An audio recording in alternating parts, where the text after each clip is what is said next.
5 تا زن خطرناک وجود دارن که هیچ مردی نباید نزدیکشون بشه. شماره 1، زنی که دورش پر از مردایی هست که بهشون داداشی و دوست میگه.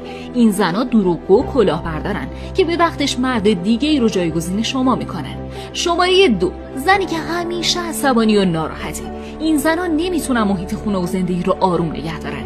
بنابراین تو بیزنستون شکست میخورید و دلتون نمیخواد هیچ وقت به خونتون برگردید و باعث افسردگیتون هم میشن.